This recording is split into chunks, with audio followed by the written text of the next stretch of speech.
Introvertendo, um podcast onde autistas conversam.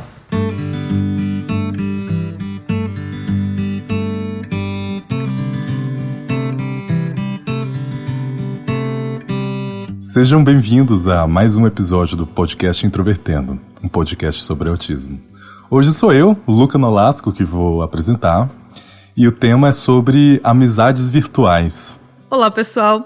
Meu nome é Thaís Moskin, eu sou administradora de sistemas, também sou autista, também participo aqui do Introvertendo. Hoje eu moro em Florianópolis e eu sou da época dos fóruns de discussão na internet e eu não sei usar Instagram. Olá, eu sou o William Timura, sou autista, sou youtuber, faço mestrado em informática na educação e tenho certeza que se não fosse a internet e as minhas amizades por meio dos ambientes online e os jogos, tenho certeza de que não teria habilidades sociais o suficiente para ser nenhuma dessas coisas que eu acabei de descrever. Eu sou o Maicon Lian, o Gaivota, e nessa época de pós-pandemia, 90% das minhas amizades estão no círculo virtual. E se você quiser acompanhar o podcast, basta buscar por Introvertendo em qualquer rede social ou pelo site introvertendo.com.br.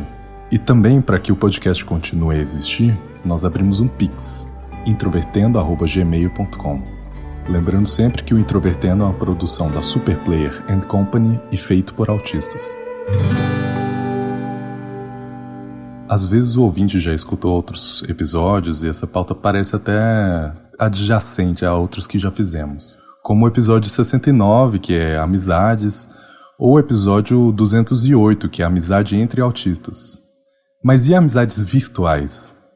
Começando aqui pela Thaís, eu já quero saber, quando que você começou a ter relações pela internet mesmo? Bom, eu comecei a participar de alguns fóruns de discussão na época que eu estava no ensino médio. Antes eu não conhecia outras formas de me relacionar virtualmente com as pessoas.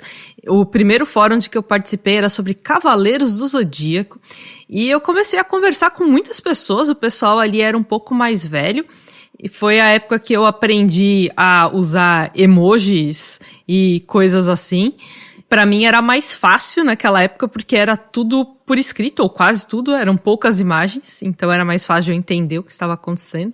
E pensando agora na data, isso foi lá pra 2005, algo assim. E você, William, quando foi mais ou menos? Em que ano? E a sua experiência nisso? No meu caso, eu já disse isso em outros episódios também, né, sobre o meu hiperfoco em interfaces digitais, e é claro, isso me leva para jogos digitais, principalmente. É claro que, de início, os jogos que eu tinha acesso eram os consoles mesmo, em casa, né, a época do Genesis, Mega Drive e tal, depois do PlayStation e etc. Não demorou muito para eu descobrir que existia essa tal de LAN House, né, que é o lugar onde o pessoal jogava Counter-Strike, principalmente ali naquela época.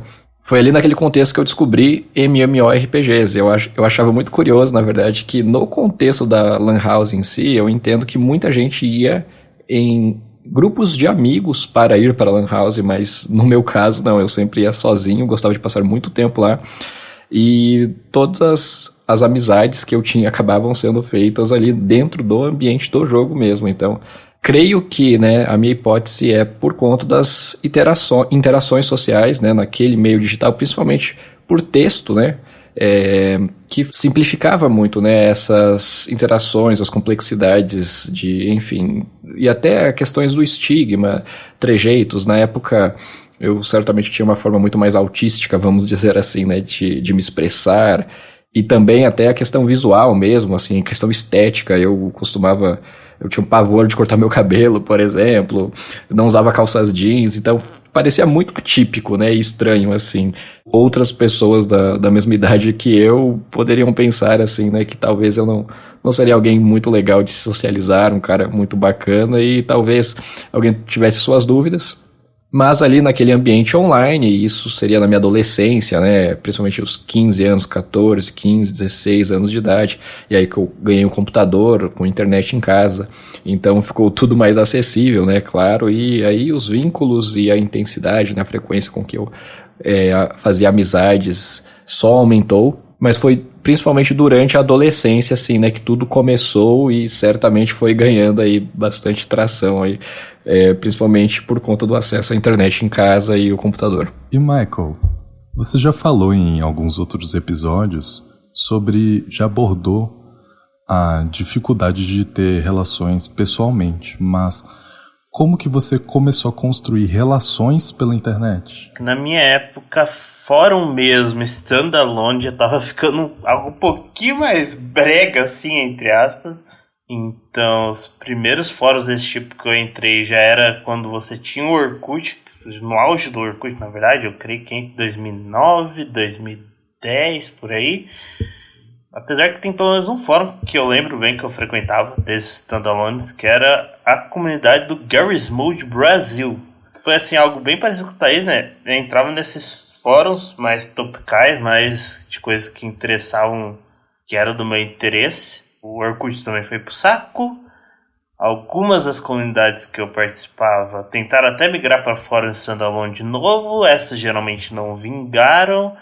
Algumas foram pro Facebook, a maioria não vingou. Atualmente, daquela época, eu imagino que apenas uma das comunidades que eu conheci lá naquela época, lá no Orkut, ainda tá de pé, que é... Atualmente o Facebook é Jurassic Park 4.4. Geralmente era um meio que já com pessoas mais velhas, que já estavam na internet há mais tempo que a gente, que compartilhavam desse mesmo interesse. Eu entrei ali naquele meio, comecei a interagir e fui me virando ali. Foi mais ou menos nesse ritmo. Já fazendo uma ponte sobre o que o Michael disse, de ter interesses que a internet é recíproca, isso já foi bastante abordado no episódio sobre hiperfoco, num dos episódios, né?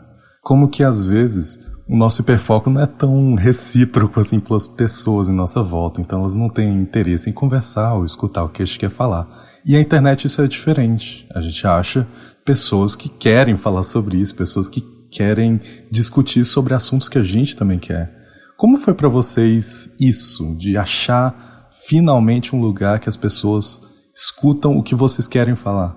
Pra mim depende um pouco. Quando era simplesmente um assunto que eu tinha em comum com as pessoas, então, por exemplo, astronomia, já falei sobre isso em outros episódios, né?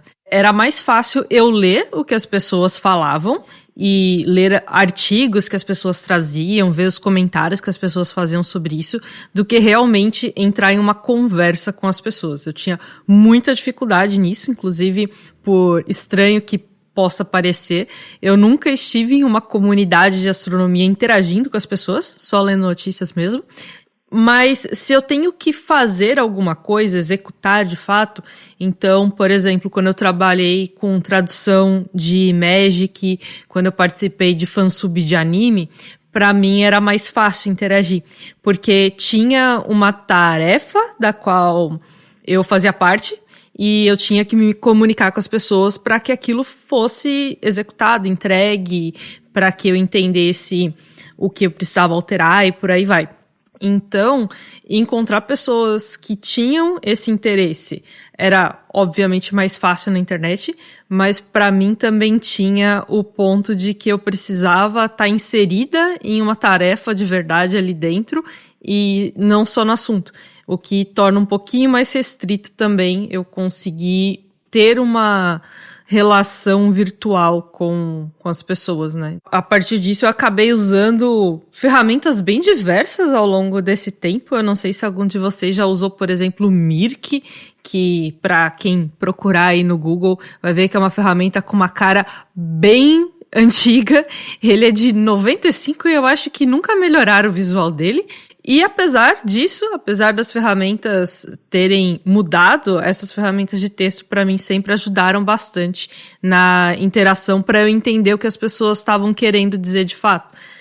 Não ter que depender de outras coisas que eu não era tão boa percebendo e também não depender de uma resposta síncrona. Então, outra coisa que me ajudava a ter esse tipo de amizade virtual via ferramentas como MSN, Mirk, WhatsApp e por aí vai, é que eu podia ler a mensagem, pensar sobre ela, às vezes até perguntar para outras pessoas sobre aquilo antes de dar uma resposta, o que para mim sempre facilitou bastante. O meu caso foi realmente diferente da Thaís. Eu não conheci o Mirk, conhecia o ICQ na época, mas eu nunca realmente tive interesse de usá-lo. Até a época do MSN, o Windows Live Messenger e tal, também não tinha. Eu tinha, né, claro, uma conta e tal, mas certamente quando eu estava na frente do computador, o MSN era apenas assim, caso eu realmente precisasse, senão eu realmente não utilizaria. As minhas interações sociais pela internet realmente se davam muito focadas em jogo. No caso, eu joguei bastante Mu Online, joguei Trickster, que é um jogo que foi pouco conhecido aqui no Brasil, mas ele tem uns gráficos parecidos com Ragnarok, né, que é um MMORPG que fez bastante sucesso aqui, Grand Chase também. Eu acho que o interessante de notar agora, olhando para trás, é que aquele ambiente para mim era possível, me possibilitava ter tantas interações online, porque, estamos falando de objetivos em comum. As pessoas que estão ali imersos naquele ambiente, elas estão se submetendo às mesmas regras do mesmo jogo. Então, o meu interesse em, sei lá, fazer uma quest, matar os bichinhos, conseguir experiência, gold, etc., é o mesmo interesse, ou interesses muito semelhantes, pelo menos, né, dos outros jogadores que estão ali. Então, estamos unidos pelo mesmo propósito, e que essas regras de interação e de companheirismo e de interação ali dentro daquele ambiente digital, elas são extremamente mais simples do que na vida real, numa festa, seja até num jogo de futebol, na verdade, presencialmente, onde vários detalhes sutis, por mais que um jogo de futebol também tenha regras bem definidas, né, mas são vários detalhes sutis de interações que podem acontecer durante o jogo e que é infinitamente mais complexo do que no MMORPG, que você tem um personagem, um avatar ali, né, para controlar, e as interações são principalmente baseadas em textos ou em outras interações pré-determinadas pelas regras daquele jogo. Então eu creio, olhando para trás, né, foi essa sistematização de interações que acontecem, né, que são simplificadas nos jogos online e que, principalmente, a possibilidade de conseguir falar sobre um assunto, sobre o jogo, né, na intensidade que eu realmente queria, que me satisfazia. A minha peculiaridade de saber sobre os detalhes do jogo, ali naquele contexto, era algo admirável. Não era algo a ser considerado como estranho, né, para aquelas pessoas que se interessavam pelo jogo. Diferentemente de eu estar numa sala de aula, por exemplo, falando sobre jogo, e até mesmo o professor ou alguém poderia, claro, né, me punir de alguma maneira por não estar prestando atenção na aula, estar de alguma maneira tirando a atenção dos outros alunos. Isso né, assumindo que os outros alunos queiram saber sobre os jogos que eu quero falar sobre. Porque, é claro, os meus amigos gostavam de jogos, mas não necessariamente os jogos que eu gostava, e se gostavam dos jogos que eu gostava, não necessariamente das peculiaridades dentro daquele jogo que eu gostava, mas ali dentro do ambiente, né, massivo online, eu sempre encontrava alguém. E esse alguém, curiosamente, nem sempre era brasileiro, né? No caso do Trickster Online, que foi um jogo que eu joguei muito tempo, eu fiz muitas amizades com filipinos, principalmente, com canadenses, com americanos, enfim. E foi ali, então, que eu comecei a desenvolver o inglês também, e isso acabou me ajudando, hoje em dia, depois, né, em outros projetos, a me tornar programador e tal. E até mesmo hoje, estudando, né, lendo artigos científicos e etc., esse contexto acabou me ajudando muito. Mas eu vejo que foram principalmente esses pontos que me possibilitaram de ter essas boas relações, vamos dizer assim, virtualmente. Bom, e do meu lado, assim como o William comentou em relação às questões de interesses em comum, uma coisa que eu percebi também, e eu não sei se para vocês ocorreu de forma similar, é que uma vez que eu não tinha mais aquele interesse em comum com as outras pessoas com quem eu estava convivendo em uma comunidade, eu não conseguia manter esse relacionamento com elas. Não conseguia, não queria e por aí vai. Mesmo que eu quisesse em alguns momentos, eu não via muitos assuntos para falar ali. Então, se eu me juntava a um grupo de pessoas de um jogo, por exemplo, e depois eu deixava de jogar aquilo, mesmo que eu continuasse no grupo, eu tenho um grupo no qual eu estou até hoje e de vez em quando as pessoas postam alguma coisa que estão indo viajar ou que estão bebendo alguma coisa.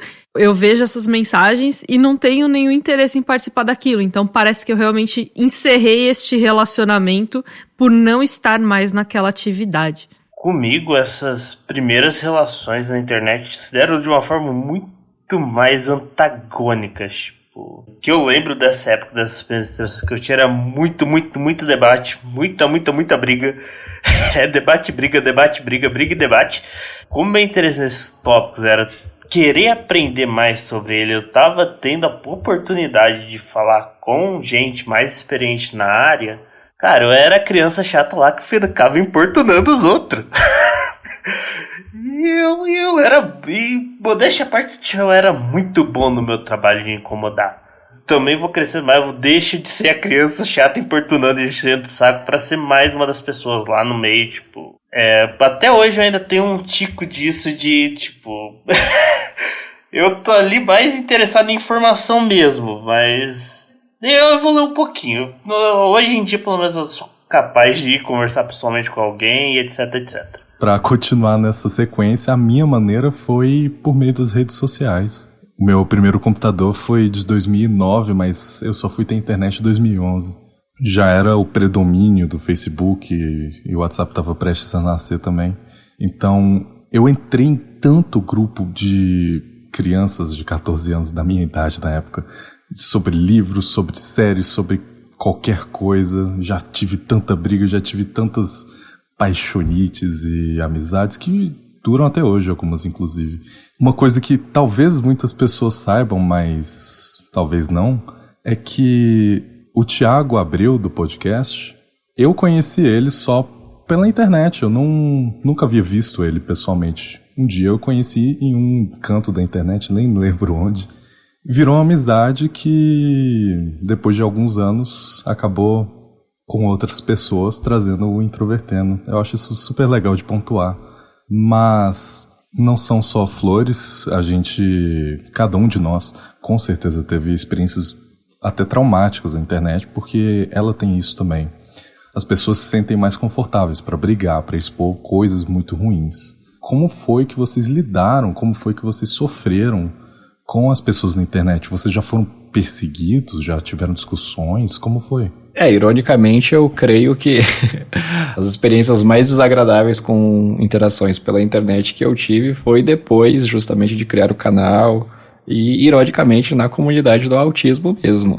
Eu acho que também, por conta desse clima, né, de ativismo e tal, como a gente discutiu aqui, né, no episódio 204, precisamos falar sobre autistas excludentes, né, onde ali eu, o Thiago, a Carol, a gente fala um pouco sobre as nossas experiências. E é claro, aquilo foi a ponta do iceberg, vamos dizer assim. Eu acho que o que eu revelei ali naquele momento foi mais o que tinha a ver com a comunidade em si, mas inevitavelmente aparece, né? Stalking, enfim, mesmo sendo crime e tal. Eu suponho que as pessoas, elas têm essa proteção, né? Assim, essa falsa sensação de que estão protegidas pela internet e tal, etc. E não necessariamente elas consideram também, né, que possivelmente as ações delas e as coisas que elas estão dizendo ali podem ofender outras pessoas e etc. E pode acabar gerando várias situações desagradáveis, né? Mas particularmente pensando agora, assim, no passado, eu não consigo me lembrar, assim, de ter experiências tão negativas e tão ruins, na verdade, quanto as que, algumas, né, poucas, mas que foram infelizmente impactantes, mas poucas dessas interações mais desgastantes, mais tóxicas, vamos dizer assim, que eu acabei desenvolvendo, acabou surgindo sem eu querer, depois de ter criado o canal do YouTube. Eu tenho dificuldade de me introduzir em discussões de forma geral, a não ser que elas surjam de outras formas. Então, se é uma discussão do trabalho, se eu estou comentando com alguém alguma coisa que eu vi de forma mais específica. Então, eu acabo sendo uma pessoa bastante neutra nesse aspecto. Eu apareço muito pouco nas redes sociais, desde a época que criaram o Orkut, que o Orkut foi febre, eu não tive muito interesse em participar. Facebook para mim parecia muito bagunçado, o Instagram para mim é um monte de imagem e me parece muito confuso. Então, isso reduz a chance de eu me meter em confusões de forma geral, mas nos jogos acontecia bastante de ter algum tipo de desentendimento. E eu concordo muito com esse ponto que vocês falaram, de as pessoas terem essa falsa sensação de estarem protegidas, digamos assim, pela internet e às vezes poderem fazer coisas que não fariam na vida real ou que teriam mais receio. E essas coisas sempre me incomodaram bastante, no sentido muito mais de, às vezes, eu me retirar de um ambiente virtual porque aquilo acontecia. E eu sei das muitas e muitas tretas que existem em outros ambientes de discussão virtuais, mas definitivamente eu não tenho interesse em trazer mais problemas para mim mesmo. No meu caso, daria para imaginar uma primeira vez visto o quanto que eu sou proativo para ir entrar em briga e discussão, que eu tive bastante dor de cabeça com isso, mas em contrapartida, principalmente nesses meios que eu tô mais acostumado, acaba que a minha tolerância pra se manter numa discussão, quando ela começa a aquecer assim, é tipo muito baixa. Quando eu vejo que vai entrar no ad hominem, que vai virar confusão, que vai virar estresse, tipo, eu já pulei fora dali faz tempo e na época que eu era ainda inocente demais pra entender isso, foi bom estar no contexto que eu tava, porque eu aprendi muito rápido a debater corretamente mesmo. Mas eu acho que tudo isso tem a ver com ambientes sociais em geral, né? Acho que isso que o Michael falou também é muito verdade para ambientes físicos, vamos dizer assim, em oposição aos virtuais, de saber como lidar com um grupo, saber quanto você pode abrir ou como você pode falar com o grupo, quanto que você talvez tenha que filtrar alguma informação ou dar uma informação de um jeito diferente. Esse tipo de coisa eu acho que ocorre tanto virtualmente quanto em ambientes físicos. E a minha sensação é que cada vez mais essas duas coisas se confundem. Hoje em dia, por exemplo, o meu trabalho é home office, então eu posso dizer que todos os meus colegas de trabalho atualmente são colegas virtuais, não apenas nos outros relacionamentos que nem a gente estava falando sobre jogos. Talvez seja verdade para alguns de vocês e algumas das pessoas que estão ouvindo também. Então, no final, quando a gente fala de coisas virtuais hoje, acaba sendo muito mais para perceber essa vastidão que o meio virtual oferece em termos de temas, de tipos de pessoas e de tretas, se assim quiserem, em relação ao meio físico que a gente tem normalmente um acesso menor a pessoas, né? Vocês podem me dizer se a experiência com amizades virtuais no geral que vocês descreveram agora, ela abriu mais possibilidades, abriu pontes para que vocês criassem amizades permanentes e muitas vezes até fora da internet?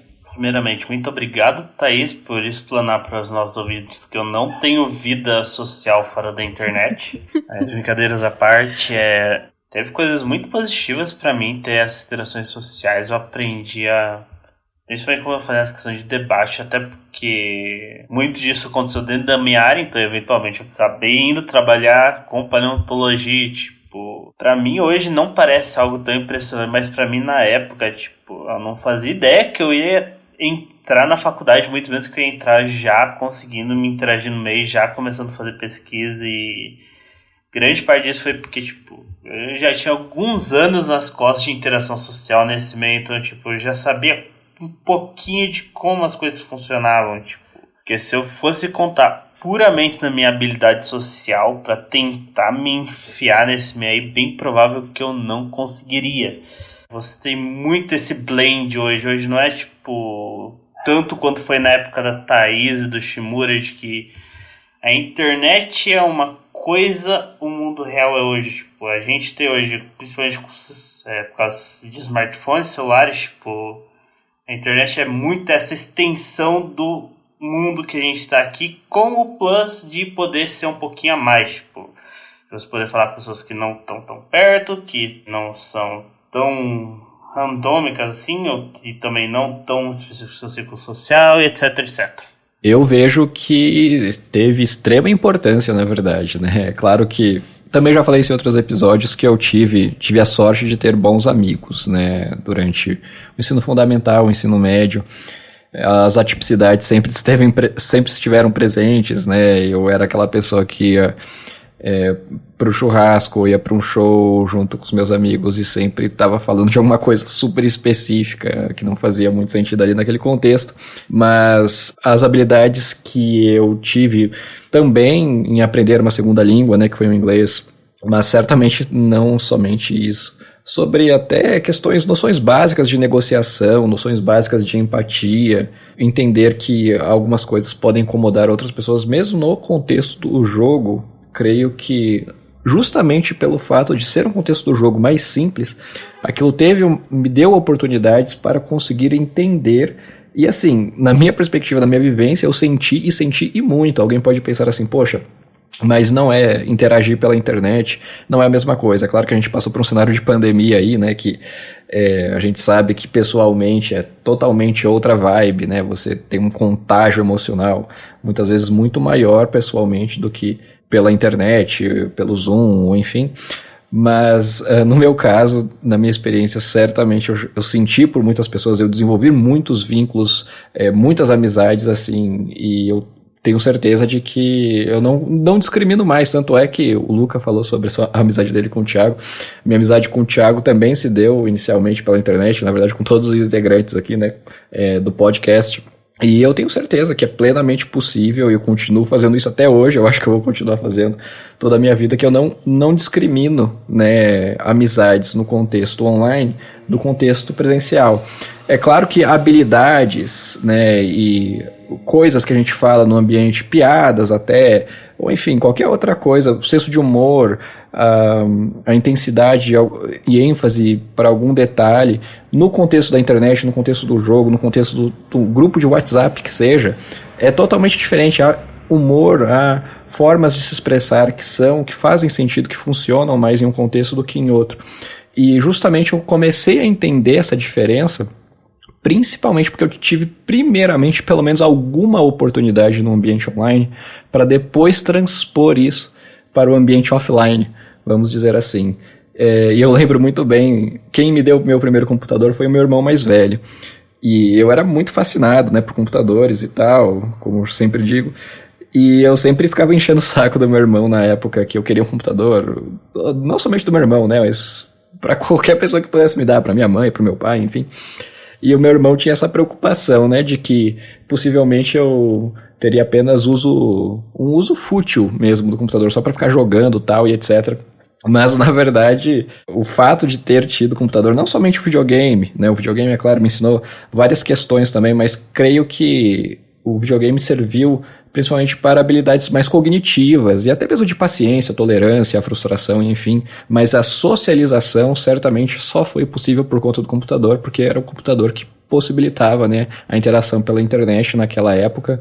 E assim, foi um dos melhores investimentos que eu poderia ter tido na minha vida. É claro que eu não posso generalizar e dizer aí, né, então a receita para os autistas se socializarem é só deixar eles na internet. Pelo contrário, existem muitos ambientes tóxicos e não acolhedores, né, para autistas.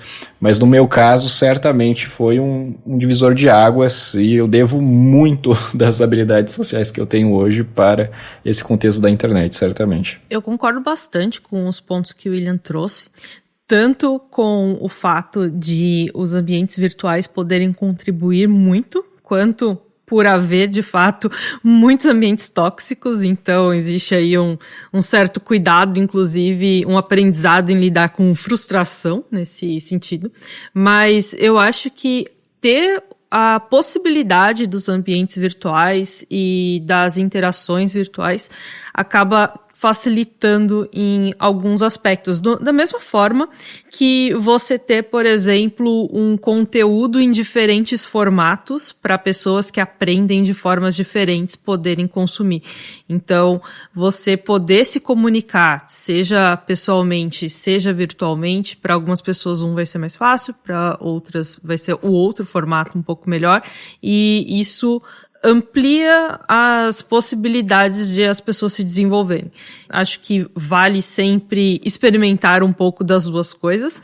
Eu acho que vale também ressaltar que pessoas que a gente conhece virtualmente ainda são pessoas reais em algum lugar, ou pelo menos é o que a gente acha. E por isso mesmo eu não vejo diferença nos relacionamentos em si entre os físicos e os virtuais, embora eu concorde que a forma de comunicação muda. Então, eu posso dizer que ao longo, principalmente dos últimos anos, várias formas de interação que eu tive virtualmente, incluindo não só os jogos do estilo MMO, que nem o William falou, mas também no estilo RPG, como eu já comentei em outros episódios, que foram situações que me ensinaram muito a lidar com pessoas de forma geral, a resolver conflitos, às vezes a passar um feedback para as pessoas, considerando que feedback pode ser algo positivo ou negativo, então ver algo que alguém fez e que foi bom e explicar isso para essa pessoa, para inclusive tentar fazer com que essa pessoa perceba que aquilo foi legal e continue fazendo, quanto o oposto, perceber que alguma coisa não foi legal, seja para mim, seja para outras pessoas, e tentar passar aquela informação de alguma forma, tentar melhorar aquela situação, melhorar o futuro de alguma forma. Eu acho que esse tipo de situação realmente faz com que a gente desenvolva algumas habilidades que nos ajudam de forma geral na nossa convivência. E agora nós vamos escutar um áudio mandado para nós por meio do WhatsApp do podcast. Oi, Thiago, boa noite. Sou eu, o Júlio, aqui de Belo Horizonte. Eu sempre acompanho o seu podcast. Acho muito interessante. Tenho aprendido muito com você, com os integrantes e, por que não, os seus convidados. O episódio de hoje eu achei interessante aquela parte que você fala que muitos autistas se formam, vão atrás de uma graduação e, pelo fato do mercado não ser tão inclusivo, acabam concorrendo a concursos ou processos seletivos da iniciativa privada de vagas que não precisam tanto de um diploma de nível superior, porque precisam daquela vaga e é o que o mercado oferece. Outros já têm que concorrer diretamente com os neurotípicos para fazer valer o seu diploma. E isso está correto, eu vejo isso como algo que acontece normalmente. Apesar que, entre aspas, os neurotípicos também passam por isso. Muitos deles têm um diploma, uma formação, mas acabam, assim, de uma certa forma, pegando o que aparece por causa da situação do nosso país, Ninguém pode ficar sem trabalhar. Só que no caso dos autistas, isso talvez traga um impacto maior, O país precisa mudar isso. Precisamos ter um país inclusivo em todos os setores, no mercado de trabalho principalmente. Isso é mais do que social, isso é algo de prioridade, que precisa ser colocado em pauta como prioridade. No mais, parabenizar o seu programa, aprendo muito. E, mais uma vez, incentivar vocês a continuar produzindo, sim, os áudios, os episódios, porque isso enriquece muito a vida da gente. Mais uma vez, parabéns e obrigado. Bom, é isso. Muitíssimo obrigado por ter escutado e até a próxima semana.